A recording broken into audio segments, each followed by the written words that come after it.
जय हिंद दोस्तों। I hope आप सब ठीक होंगे, अच्छे तरीके से पढ़ाई कर रहे होंगे। तो चलिए आज के वीडियो में जानते हैं electric field due to charge disk के कारण क्या होता है। हम बेसिकली इलेक्ट्रिक फील्ड जो चार्ज डिस्क का है ये कैलकुलेट करने के लिए हम जो प्रीवियस वीडियो में पढ़े थे electric field due to charge ring का, वो कंसेप्ट यूज करने वाले हैं।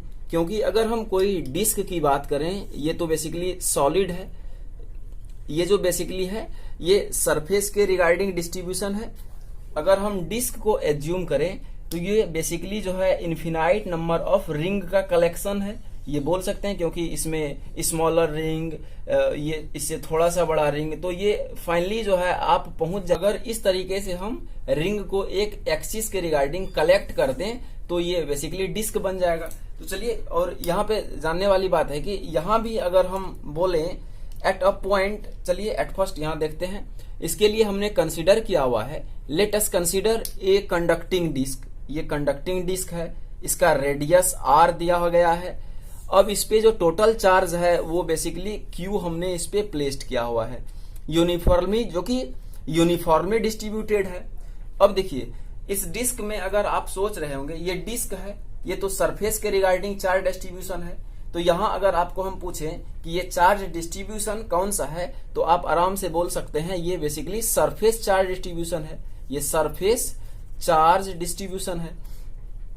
तो चलिए एट अ पॉइंट पी हमें फाइंड करना है इलेक्ट्रिक फील्ड क्या होगा। ये सेंट्रल एक्सिस, बेसिकली ये सेंटर से जो पास कर रहा है, इस पॉइंट को हमने ओरिजिन कंसीडर किया हुआ है। तो इस सेंट्रल एक्सिस के रिगार्डिंग हमें इलेक्ट्रिक फील्ड फाइंड करना है।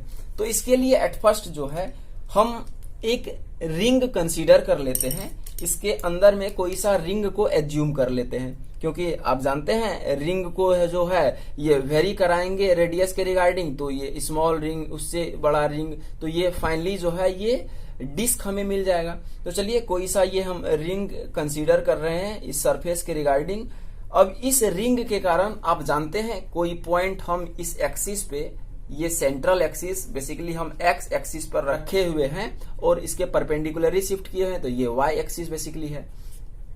तो कोई पॉइंट पी पे हमें अगर इलेक्ट्रिक फील्ड के बारे में बताना हो इस डिस्क के कारण, एट अ पॉइंट पी पे जो अगर हम ट्रेस करें इलेक्ट्रिक फील्ड, तो ये कुछ इस डायरेक्शन में था, जैसा कि प्रीवियस वीडियो में आप electric field due to ring के कारण देखा था, और इसके कारण कुछ इस डायरेक्शन में होगा।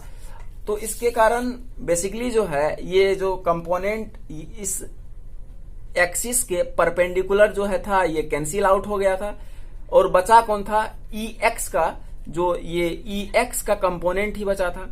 तो उसी पे भी बात हम करने वाले हैं। तो चलिए जानते हैं कैलकुलेशन हम इसका किस तरीके से करें।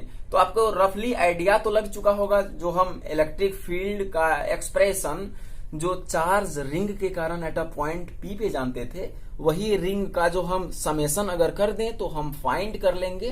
तो एट फर्स्ट लिखिए electric field due to ring element. यहाँ पे हम रिंग एलिमेंट ये वाला एज्यूम किए हुए हैं, जिसका की थिकनेस हम dr बोले हुए हैं। तो उस रिंग एलिमेंट के कारण electric field due to ring element, वो बेसिकली क्या होगा आप जानते हैं, जैसा कि प्रीवियस वीडियो में हम जाने थे क्या होता है। डीई अगर लिखें तो ये बेसिकली हो जाएगा के डी क्यू, क्योंकि इस पे चार्ज डी क्यू अमाउंट रह रहा है, के डी क्यू एक्स अपॉन, अब ये जो इसका रेडियस यहाँ आप एज्यूम कर लें, इसका रेडियस चलिए स्मॉल आर हमने बोल दिया। ये जो रेडियस है इस रिंग का, ये जो हमने इसके अंदर में रखा ये डिस्क का, तो उसने हम स्मॉल आर कंसीडर किए हुए हैं। तो चलिए लिख दे K D Q X upon R square plus x square whole raised to power 3/2। ये बेसिकली आर क्या है, आप जानते हैं ये सेंटर से जो है कोई पॉइंट जिसपे हम इलेक्ट्रिक फील्ड का इंटेंसिटी बोलना चाह रहे हैं, वो पॉइंट बेसिकली है। अब हमें इलेक्ट्रिक फील्ड का net electric field at a point P due to charge disk find करना है। तो आप बड़े आसानी से तो आप बड़ी आसानी से कह सकते हैं E at a point P, या इसे EX भी बोल सकते हैं। ये बेसिकली क्या होगा, इंटीग्रेशन ऑफ DE का। अब DE का इंटीग्रेशन, क्योंकि यहाँ वेरिएबल क्या है, R वेरिएबल है, डिस्क के अंदर जो हम रिंग कंसीडर किए हुए हैं उसका जो है ये हम रेडियस वेरी करेंगे और फाइनली जो ये आउटर रीजन R तक आएंगे तो ये डिस्क का फॉर्मेशन, तो ये डिस्क का फॉर्मेशन हो जाएगा। तो लिमिट रख देते हैं 0 से R। तो चलिए अब इसे लिखने का प्रयास कीजिए। तो अब फर्दर कैलकुलेशन यहां से करने वाले हैं।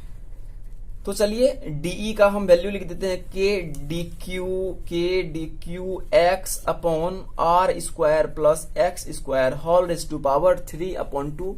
यहां से हम लिख सकते हैं। अब चलिए DQ क्या होगा, DQ क्या होगा, इस डायग्राम में अगर देखें, अगर इस रिंग पर DQ अमाउंट ऑफ चार्ज है तो ये लिख सकते हैं। अब सरफेस चार्ज डिस्ट्रीब्यूशन है तो सरफेस चार्ज डिस्ट्रीब्यूशन आप जानते हैं सिग्मा होता है, और इसका जो बेसिकली सरफेस कितना आएगा, सरफेस एरिया, तो आप जानते हैं 2 पाई R dr। तो DQ इक्वल टू क्या लिख सकते हैं, सिग्मा 2 पाई R dr। तो चलिए इस इक्वेशन में रख देते हैं और कैलकुलेट करने का प्रयास करते हैं।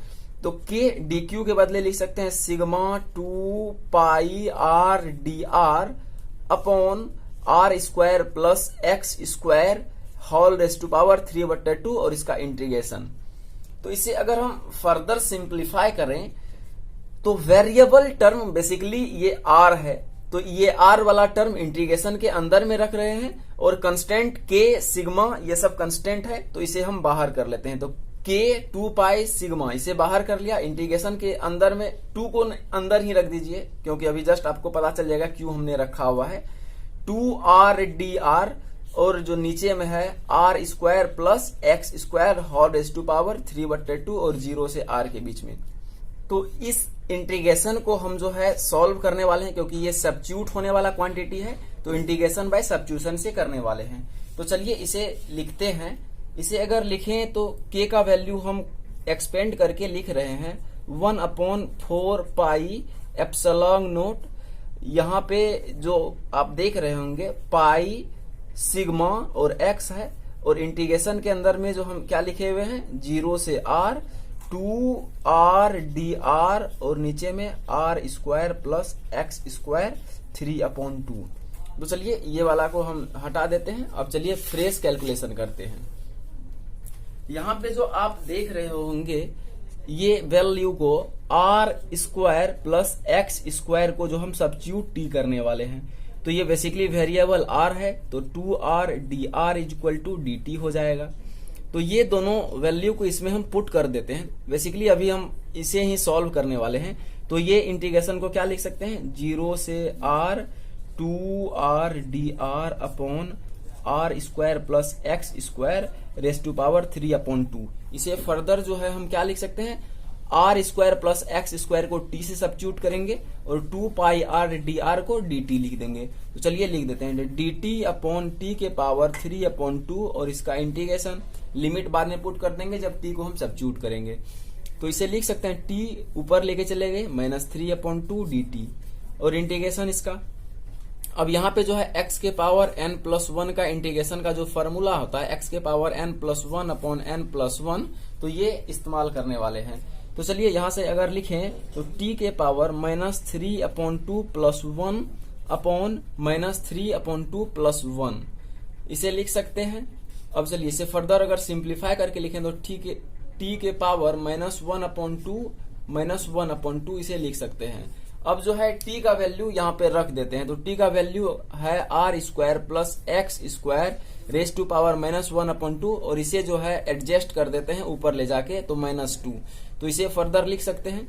अब चलिए ये वैल्यू को जो है हम लिमिट जो है पुट करके देखते हैं। तो -2 और इसे फर्दर जो है हम क्या लिख सकते हैं -1/2 लिखा हुआ है तो इसे लिख दिए R square plus x square, नीचे आ जाएगा तो ये माइनस प्लस बन जाएगा 1/2। अब इस पे बेसिकली लिमिट क्या है 0 से R के बीच में। तो चलिए लिमिट पुट करते हैं। तो R वेरिएबल यहाँ कौन सा है R, तो इसके जगह पर अगर हम R रखें तो क्या आएगा, तो इसके जगह पे हम R रख देते हैं। तो बेसिकली आना है 2, इसे बाहर में ही रहने दीजिए 1/, R square plus x square का पावर 1/2। अब इस जीरो को पुट कर, इस जीरो को हम आर के जगह पे पुट करें तो यहाँ एक्स स्क्वायर, ये जीरो हो गया तो X square, square under root cancel out होके एक्स ही बच जाएगा, तो इसे लिख सकते हैं एक्स। तो चलिए अब जो है ये वैल्यू को हम जो है इक्वेशन ये वाला जो है इसमें पुट कर देते हैं। ये जो equation basically E eight a point P पे है, तो ई इलेक्ट्रिक फील्ड का intensity at a point P जो है इसे फर्दर लिख सकते हैं 1/4 pi epsilon not pi sigma x. अब ये साइन जो है इसे एडजस्ट कर देते हैं अंदर ही ले जाके, तो ये जो है +2 जो से मल्टीप्लाई कर दिए और ये साइन को एडजस्ट अंदर में कर दिया, तो 1/x minus 1/r² plus x square whole raise to power 1/2, इसे इस तरीके से लिख दिया। अब चलिए यहाँ जो कैंसिल आउट होने वाला टर्म है उसे हम कैंसिल आउट कर देते हैं। यहाँ से पाई पाई कैंसिल आउट हो गया, 2 यहाँ 4 से 2 टाइम्स में कैंसिल आउट हो गया, तो ई एट अ पॉइंट पी लिख सकते हैं सिग्मा, और एक्स को जो है अभी हम अंदर ले जाएंगे तो इसे चलिए रहने दीजिए, सिग्मा अपॉन 2 एप्सिलॉन नॉट, ये एक्स और ये एक्स कैंसिल आउट होके 1 हो गया, और इधर देखिए तो X upon R square plus x square whole raise to power 1/2, इसे लिख सकते हैं। अब चलिए यहाँ पे आप गौर कीजिए ये एक्सप्रेशन क्या लिखा हुआ है, तो इसे डायग्राम के हेल्प से समझने का प्रयास करते हैं। आप ये बोल रहे हैं, ये अगर हम थीटा बोलें, ये एक्स अपॉन ये हाइपोटेनस, ये बेसिकली जो है अगर इस इंस्टेंट पे अगर हम बात करें तो वो बेसिकली जो है आर स्क्वायर, ये इस पोजीशन पे अगर बात करें ये लास्ट वाला सेक्शन पे, तो ये बेसिकली हो जाएगा, क्योंकि ये डिस्टेंस जो यहां से यहां तक का है ये आर है और ये वाला डिस्टेंस एक्स है, तो इसे लिख सकते हैं r² plus x square whole raise to power 1/2, क्योंकि हम इसे अंडर रूट को इस तरीके से जो है पावर के टर्म में लिख सकते हैं।